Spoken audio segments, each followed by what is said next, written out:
Hey, for ruining my brother's toast to reveal the house he's bragging about is mine? My name is Marin.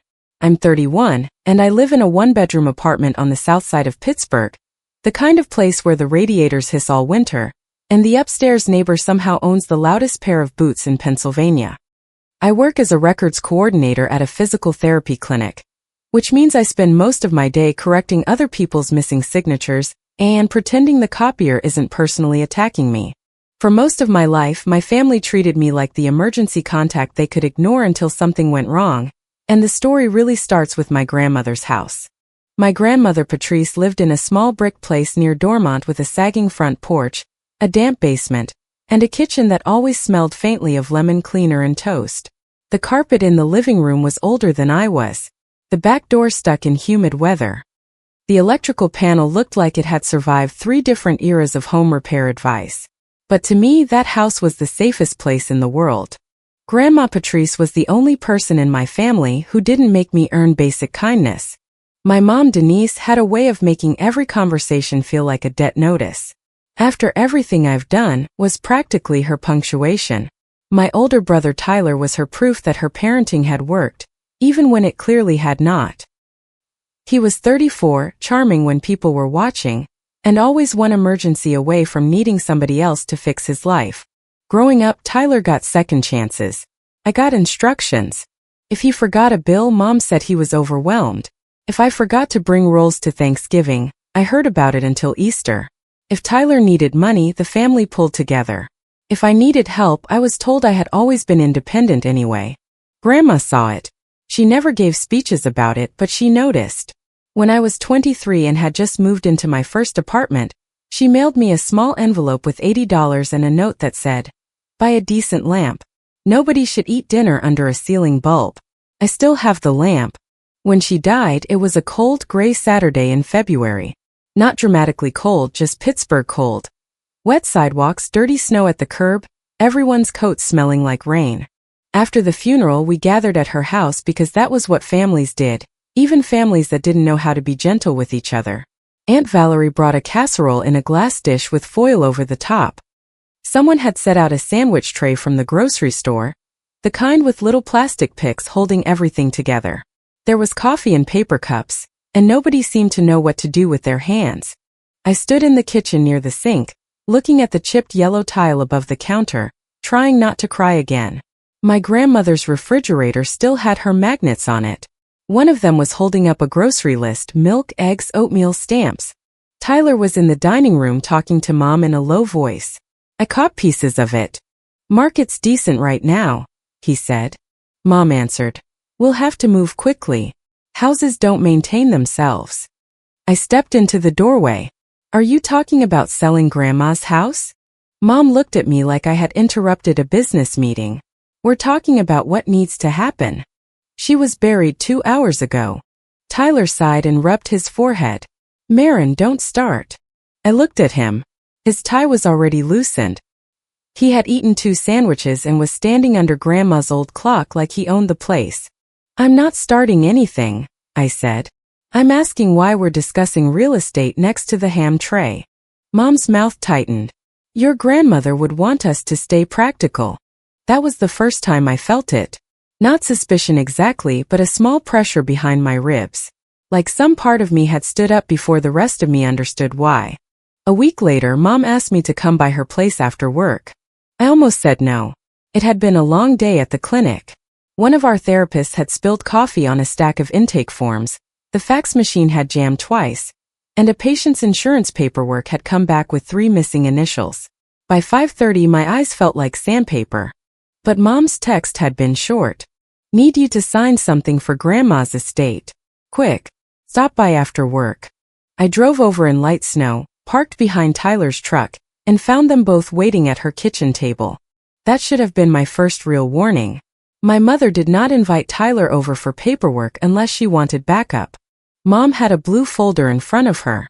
Tyler was scrolling on his phone. There was a candle burning on the counter. Some vanilla thing that couldn't hide the smell of reheated pasta. "Sit," Mom said. "Hi to you too," I said, hanging my coat over the back of a chair. Tyler didn't look up. "This won't take long." Mom slid the folder toward me. It's just administrative. We need to make sure the house is handled cleanly. I opened the folder. The top page had a sticky note where I was supposed to sign. The second page had another sticky note. The third page was mostly legal language. I started reading. Tyler made a sound in his throat. Seriously. I kept reading. Mom folded her hands. Marin, it's routine. I read routine paperwork all day, I said. Tyler leaned back. You always do this. Do what? Act like everyone's trying to trick you because you read everything. I turned the page. Halfway down, partially hidden under a clipped sheet, I saw the word waiver. I stopped. What am I waiving? I asked. Mom's expression didn't change, but her eyes did. They sharpened. It means you're agreeing that I can handle the estate without unnecessary delays, she said. That's not what waiver usually means. Tyler put his phone down. Nobody is stealing from you, Marin. I didn't say anyone was. You're making it weird. Mom reached across the table and tapped the page. Your brother has a lot going on. I have a lot going on. We do not need you making this ugly. There it was. Ugly. In our family, ugly meant asking a question after they had decided you were supposed to obey. I closed the folder. I'm taking this home to read. No, Mom said too quickly. I looked at her. She changed her tone. Softer. Wounded. The one she used when she wanted me to feel small. Honey, after everything I've done, I'm asking you to help me through a hard time. I'll help, I said. I'm just not signing tonight. Tyler laughed once, but there was no humor in it. Unbelievable. I stood up, folder in hand. Then it should be easy to wait a day. Mom's face went flat. Don't embarrass this family. I didn't answer. I took the folder and left. The family group chat started before I got back to my apartment. Tyler. Great job making Mom cry. Mom. I am too tired for this kind of cruelty. Aunt Valerie. Maybe everyone should sleep on it. Tyler. No, Aunt Val, she does this every time. Makes everything about herself. Mom. Your grandmother would be ashamed of this division. That one made me sit down on the edge of my bed with my coat still on. I stared at the message until the screen dimmed. Then I typed. I'm reading the documents before I sign them. Tyler replied almost immediately. You're not a lawyer. Just sign it. I put the phone face down and made dinner. Scrambled eggs and toast because that was all I had the energy for. The radiator hissed. Upstairs, the Boots began their evening parade. I ate standing at the counter because sitting felt too quiet. Over the next few days the pressure got worse, but in the way my family did pressure. Not one huge explosion, just a steady drip. Mom left voicemails. Marin, call me. This is childish. Marin, I don't know who put these ideas in your head. Marin, you are hurting me more than you know. Tyler sent texts that sounded like he had written them while angry in a parking lot. You think you're better than us. Family first unless Marin needs attention. Kim thinks this is really sad BTW. Kim was Tyler's girlfriend. They had been together about 2 years, and he had recently told everyone he was planning a proposal. She was nice in the careful way people are nice when they sense there are rules they haven't been told yet. She worked in dental administration, remembered birthdays, and always brought a host's gift. Mom loved her because Kim made Tyler look stable. Aunt Valerie stayed mostly silent in the chat, but she texted me privately once. Just be careful. Your mom gets intense about things. I wrote back.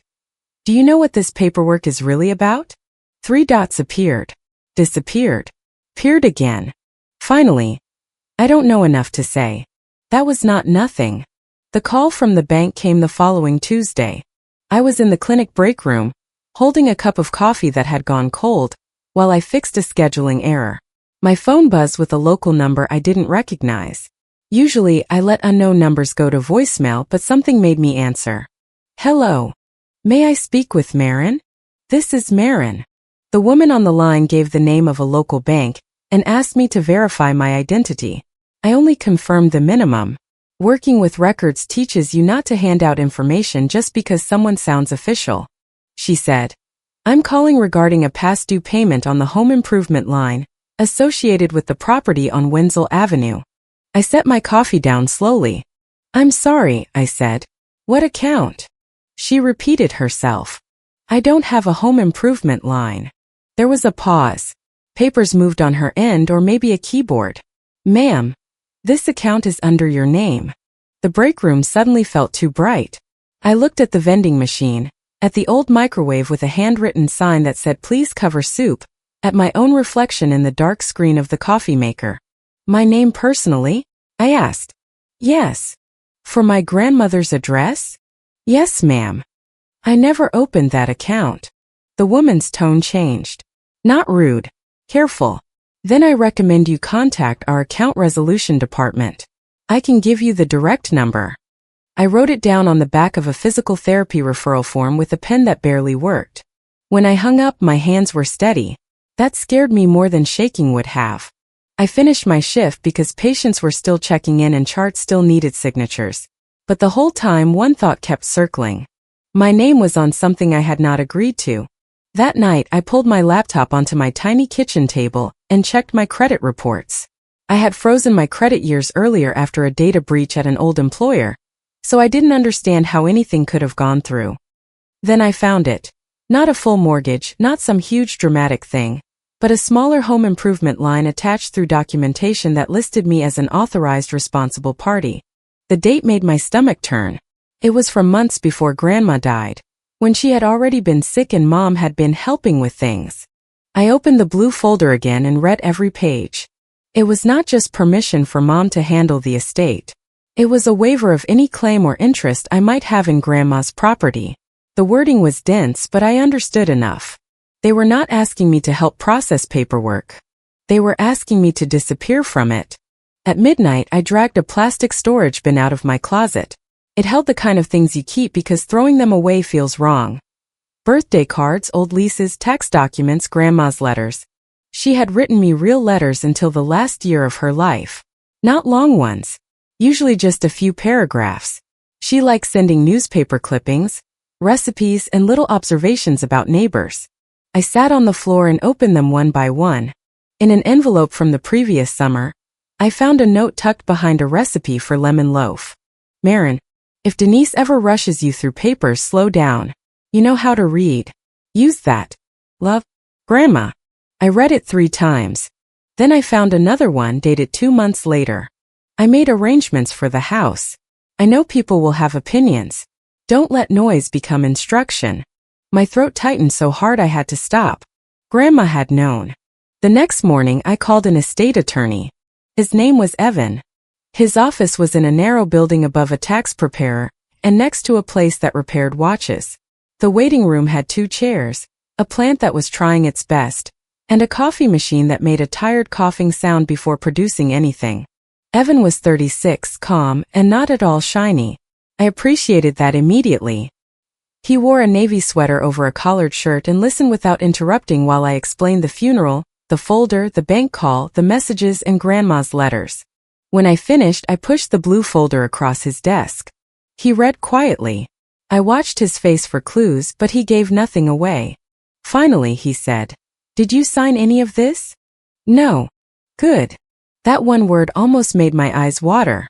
He asked for the bank information, Grandma's full name, the property address, and any probate notices I had received.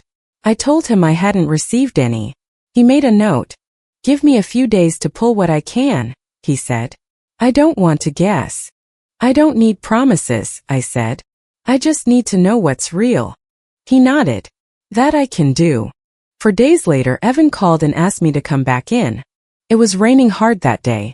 By the time I got to his office, my jeans were damp at the cuffs and my hair had given up.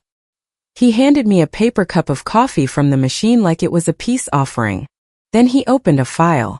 "Marin," he said, "your grandmother did not leave the house to your mother." I held very still. "She left it to you." I stared at him. He turned the document toward me. "This is a properly executed will. It names you as the beneficiary of the Wenzel Avenue property. Your mother and brother were aware of it, or at least they had access to information showing it existed." The room seemed to tilt, but not in a dizzy way. More like a picture on a wall finally being straightened. "To me," I said. "To you. Why didn't anyone tell me?" Evan's mouth tightened slightly. Based on the waiver they gave you, I think they hoped you would sign away your interest before you understood it. I pressed my fingers together under the desk. And the bank account? That is separate but related. I'm not going to characterize it beyond the documents yet. But your personal information appears in a financial file connected to repairs on the property. If you did not authorize it, that needs to be disputed formally. I let out a breath I hadn't realized I was holding. Part of me wanted to call Mom right then and demand answers. Part of me wanted to drive to Tyler's apartment and ask him how long he had been rehearsing his innocent face. But anger had never protected me in that family. Details had. So I asked Evan, what should I do next? He looked almost relieved. Do not confront them without documentation. Save every message. Communicate in writing when possible. If they call, let it go to voicemail unless there is a reason to answer. Do not sign anything. I'll send notice regarding the estate. You should also contact the bank's resolution department and dispute the account. I nodded. And Marin, he added, do not let them convince you this is just a family misunderstanding.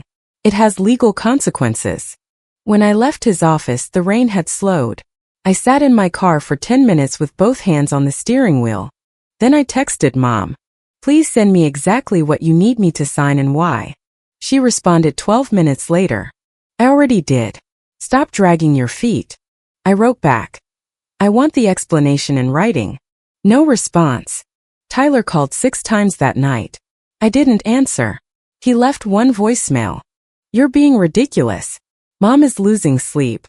I don't know what you think you're getting out of this, but you're not some victim here. Call me. I saved it. Over the next 2 weeks, I became the version of myself my family had always mocked. Careful. Annoyingly thorough. Impossible to rush. I made folders on my laptop. I printed the group chat. I saved screenshots with dates.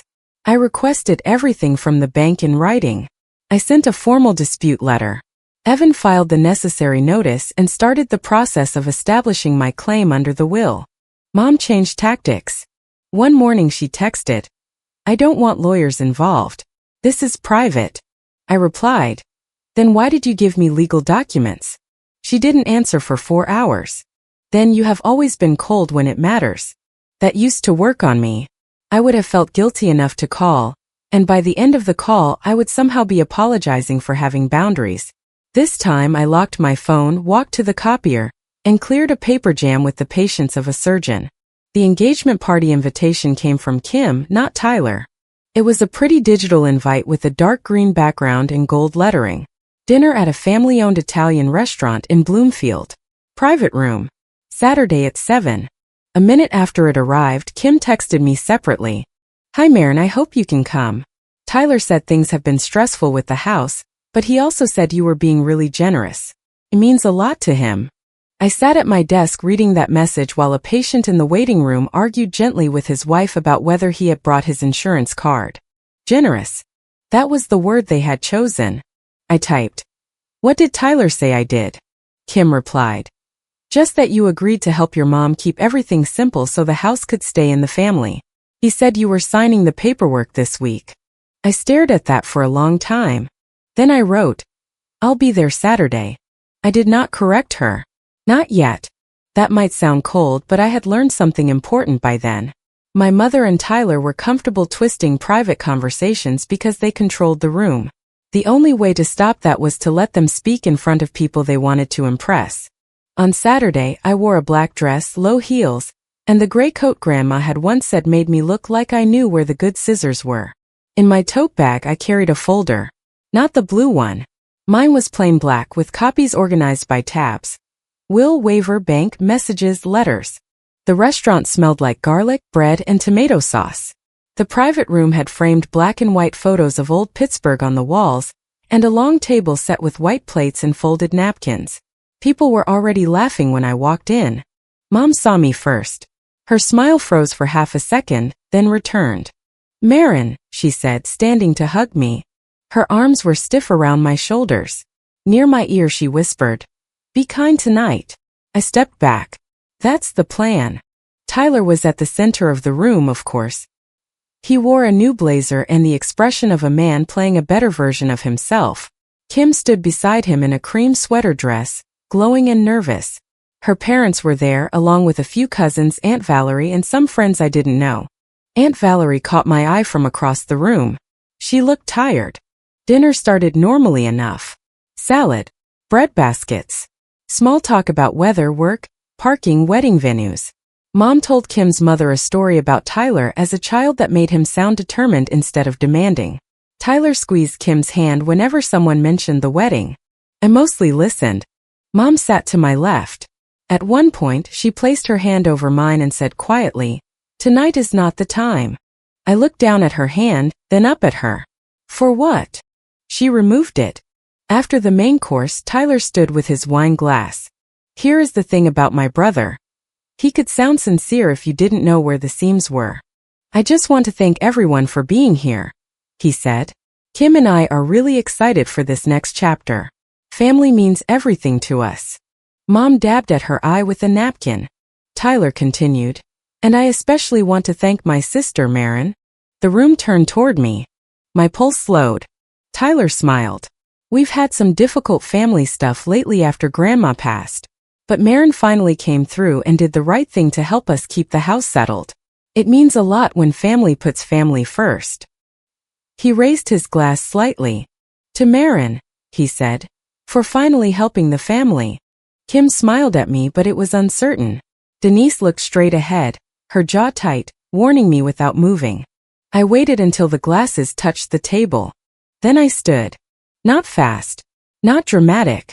I just pushed my chair back, picked up my folder and stood. "Since Tyler brought it up," I said, "I should clarify something." Mom hissed, "Marin." I looked at her. "Don't."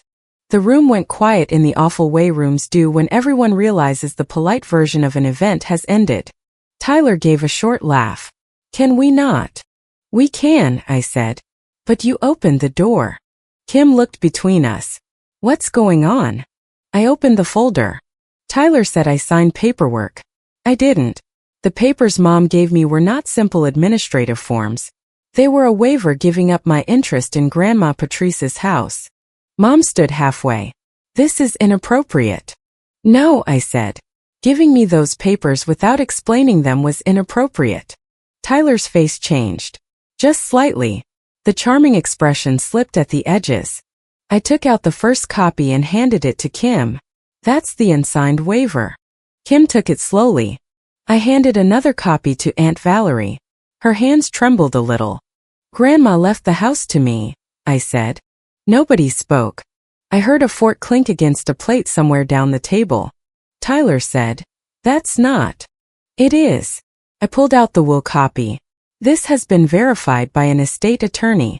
Mom had access to this information. So did you, according to what I've been able to document." Mom's voice softened immediately. "Marin, you don't understand how complicated this has been. I understand more than you wanted me to." Tyler set his glass down too hard. "You're making a scene at my engagement dinner. You made a toast about a lie at your engagement dinner." Kim looked at the papers in front of her. "Tyler, what is this?" He didn't answer her. He looked at me instead. "You always have to make yourself the victim," he said. I had expected that. The old move. If they couldn't answer the facts, they would attack the tone. So I kept my voice even. "There's also a bank account connected to repairs on the house," I said. "My name appears on it. I did not authorize that." Kim's face went pale. Tyler said, "That was temporary." The room changed. You could feel it. People who had been unsure where to look suddenly looked at him. I said, "Temporary doesn't mean authorized." Mom snapped, "You have no idea what your brother was dealing with.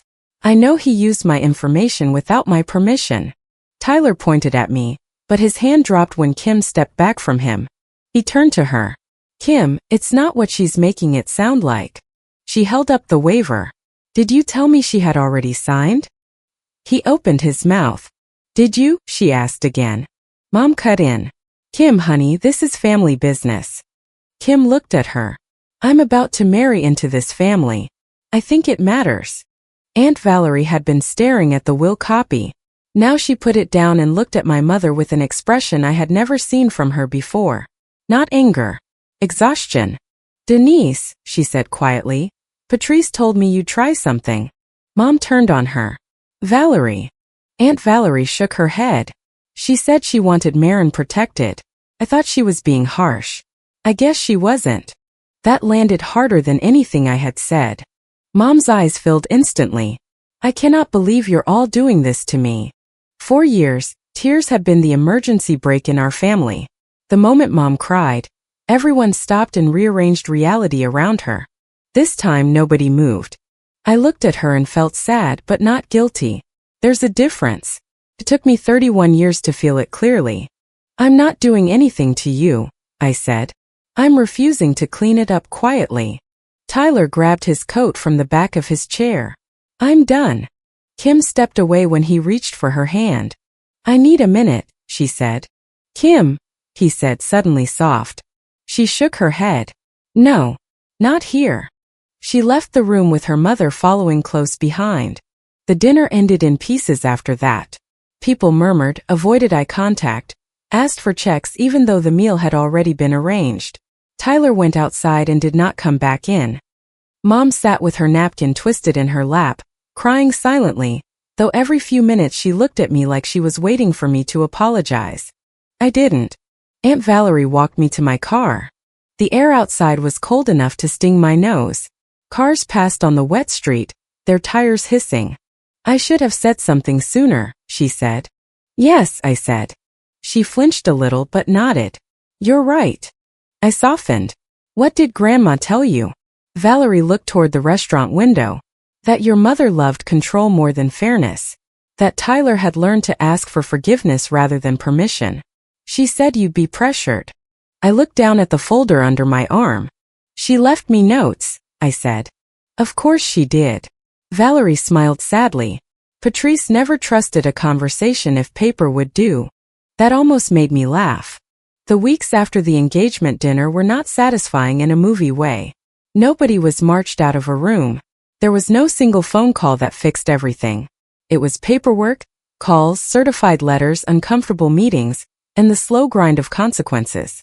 Evan handled the estate process. Mom delayed, then complained, then finally cooperated when it became clear that not cooperating would only make things worse for her. The house was transferred legally to me after the required steps were completed. The bank opened a formal review of the account. I provided my dispute, credit freeze records, copies of communications, and a statement that I had not authorized the use of my information. Tyler had to deal with the financial fallout himself.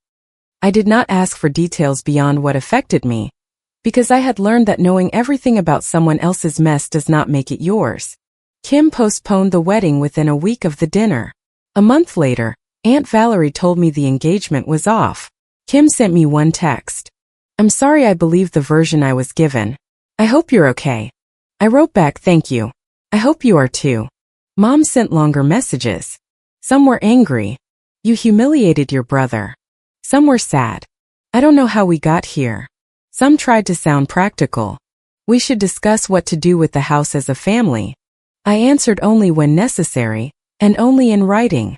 "The house is being handled through the attorney.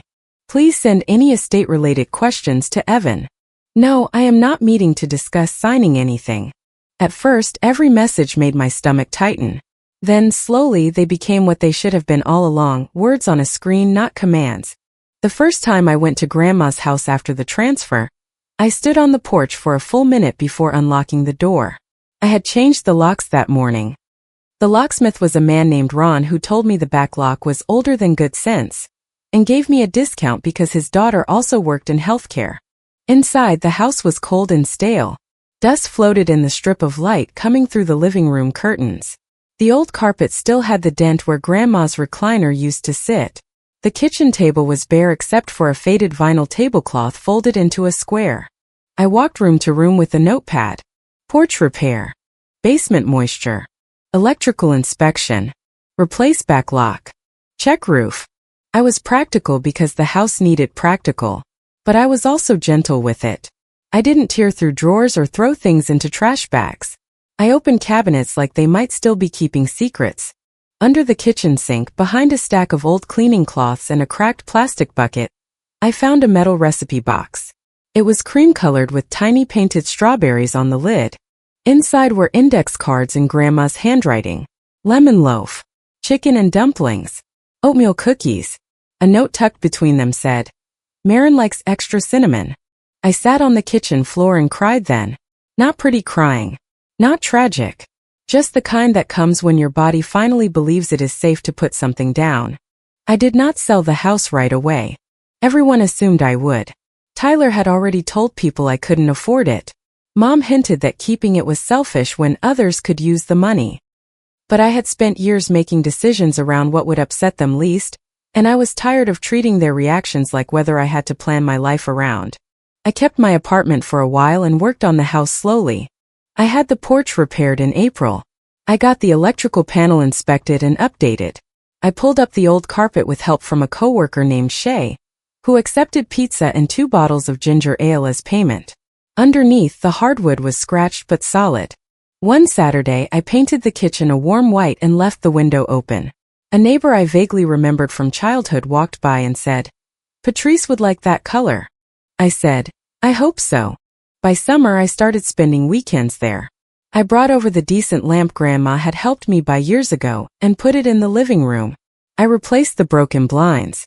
I kept the kitchen table. I washed the vinyl tablecloth and folded it in a drawer. Not everything old needed to stay visible to matter. My relationship with my family did not heal. That is not the kind of ending this is. Mom and I became limited, careful, and mostly silent. Tyler stopped contacting me after I refused to discuss the bank matter privately. Aunt Valerie and I had coffee twice, awkwardly at first, then less awkwardly. She told me stories about Grandma as a young woman, before she was anyone's mother or grandmother, when she worked at a bakery and once took a bus to Cleveland because she was mad at her boyfriend and wanted to see Lake Erie. I liked learning that version of her. By fall, the house smelled less like dust and more like coffee, paint, and the cinnamon oatmeal cookies I ruined twice before getting right. My upstairs neighbor at the apartment still had the boots, but I didn't hear them as much because I was rarely there on weekends. One evening after work, I drove to the house instead of my apartment. The sun was setting early, turning the windows gold.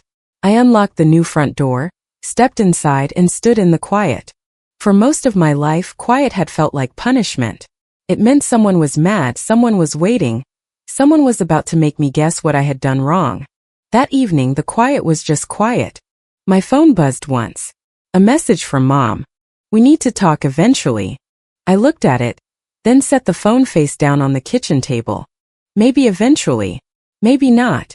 I filled the kettle, turned on the stove, and opened Grandma's recipe box. The house creaked around me like an old person settling into a chair. Outside, a car passed. Somewhere down the block, a dog barked twice. I made tea in Grandma's chipped blue mug and sat at the table she had left behind. The house had not fixed my family. It had not erased what they did. But it had given me something I hadn't realized I was allowed to have. A door I could lock. Paper trail I could trust. A place where nobody got to call my silence generosity ever again. If you liked it, don't forget to leave a comment and support the channel by subscribing. See you in the upcoming stories.